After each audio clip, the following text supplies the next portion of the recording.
صلاة الله سلام الله صلاة الله سلام الله۔ شاہ عبد القادر رحمۃ اللہ علیہ اپنے واقعات میں فرماتے ہیں کہ میں زمانے طالب علم دارالعلوم دیوبند ایسے وقت پہنچا جب داخلے بند ہو گئے۔ ناظم تعلیمات کے پاس گیا، حضرت مجھے داخل فرما لیجئے۔ انہوں نے کہا داخلے بند۔ میں نے کہا حضرت آنے میں دیر ہو گئی۔ ان کا بھی ہم داخلہ ہی نہیں دے سکتے۔ میں نے پوچھا حضرت وجہ کیا ہے؟ انہوں نے کہا دیکھو بھائی، دارالعلوم ابتدائی حالت میں ہے، نہ مطبخ ہے نہ کوئی طباخ ہے۔ جو کریا ہے نا بستی، اس کے لوگوں نے ایک طالب علم، دو طالب علم، تین طالب علم، مختلف طلباء کا کھانا اپنے ذمے لیا ہوا ہے۔ وہ طلباء پڑھتے یہاں ہیں اور کھانا ان کے ذمے کھاتے ہیں۔ اب پوری بستی میں ایک گھر بھی ایسا نہیں کہ جو کسی اور طالب علم کا کھانا ذمے لے، تو ہم آپ کو نہیں رکھ سکتے۔ فرماتے ہیں میں نے کہا کہ حضرت کھانا میری ذمہ داری، آپ مجھے کلاس میں بیٹھنے کی اجازت دے دیں۔ لو مجھے مشروط داخلہ مل گیا۔ اب داخلہ ملنے کے بعد میں طلباء کے ساتھ سارا دن پڑھتا۔ جب رات آتی تو طلباء کے ساتھ بیٹھ کے میں تکرار کرتا۔ جب طلباء سو جاتے میں اساتذہ کی اجازت کے ساتھ دارالعلوم سے باہر نکلتا۔ دیوبند بستی میں اس وقت 2 فروٹ کی دکانیں تھیں، سبزی فروٹ کی۔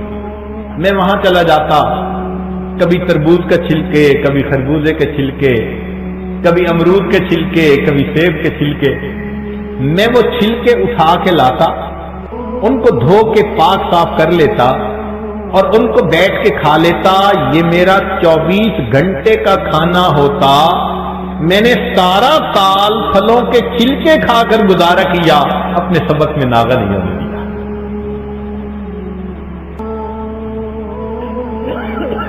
فرماتے ہیں کہ دوران سال میرے عزیز رشتے دار مجھے خط لکھتے تھے، میں ڈر کے مارے پڑھتا نہیں تھا۔ بھئی خوشی کی خبر ہوگی تو جانے کو دل کرے گا، غم کی خبر ہوگی تو طبیعت پڑھائی میں نہیں لگے گی، تو خطی مت پڑھو۔ میں نے مٹکا بنایا ہوا تھا، سارے خط اس مٹکے میں ڈالتا جاتا تھا۔ جب سال کے بعد امتحان دے لیتا، فارغ ہو جاتا، اس وقت میں ان خطوں کو نکالتا اور ان کو پڑھتا۔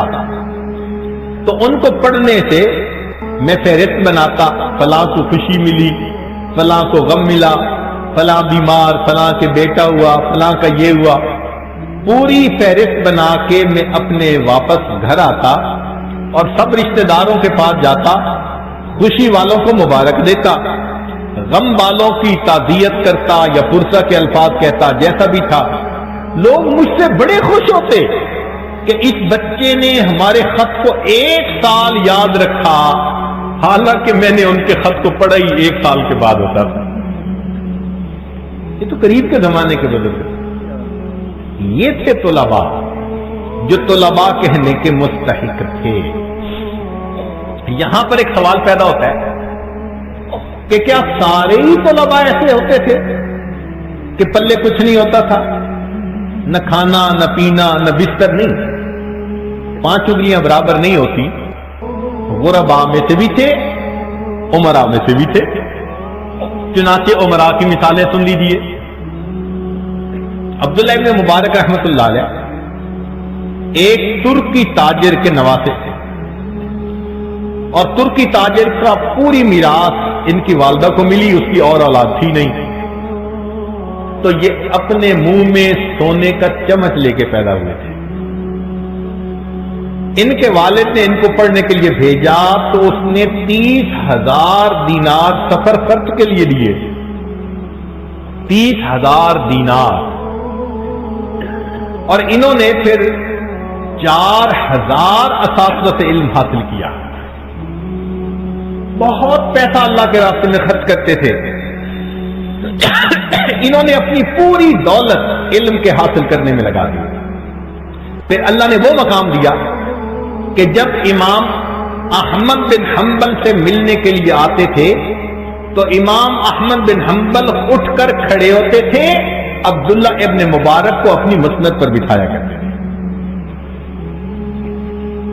یہ نواب زادے تھے, علم اللہ نے ان کو عطا کیا. ہارون رشید کا ایک بیٹا تھا, رہتا محل میں تھا, مگر اس کو محل سے کوئی دلچسپی نہیں تھی. سادہ کھانا کھاتا, سادہ کپڑے پہنتا. ہارون رشید نے کہہ دیا تیری وجہ سے لوگ تانے دیتے ہیں کہ جی آپ کے بچے کو تو کچھ ہو گیا, سائیکو کیس ہے, علاج کرواؤ. تو مجھے باتیں سننی پڑتی ہیں. ابا جان اگر آپ کو باتیں سننی پڑتی ہیں نا تو پھر مجھے اجازت دیں, میں علم حاصل کرتا ہوں, جاتا ہوں. ہارون رشید نے اجازت دے دی. ماں نے اس کو جاتے ہوئے ایک انگوٹھی دے دی اور قرآن پاک میں, بیٹا تم قرآن پاک پڑھنا تو اماں کو یاد کرنا, اور اگر ضرورت پڑے کوئی تو یہ انگوٹھی قیمتی ہے, بیچ کے ضرورت پوری کر لینا. وہ نوجوان گیا, مسجد میں اعتکاف کی نیت سے رہتا تھا. ہفتے میں ایک دن کام کرتا تھا, ہفتے میں ایک دن کام کرتا تھا. وہ بھی جب مدرسے میں چھٹی ہوتی تھی, چھٹی کے دن مزدوری کرتا تھا, اور مزدوری کر کے اتنی مزدوری لیتا تھا جس سے کہ اس کو 6 روٹیاں مل جاتی تھی.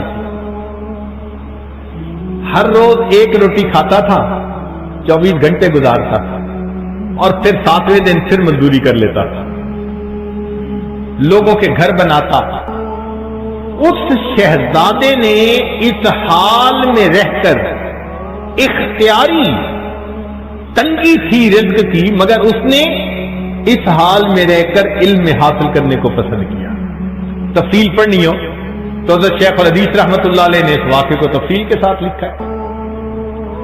اس وقت عمراء کے بچے بھی علم حاصل کرتے تھے, اور یہی نہیں کہ مرد ہی کرتے تھے, عورتیں بھی کرتی تھی. یا رب اغفر لی اغفر لی اغفر لی یا رب اغفر لی اغفر لی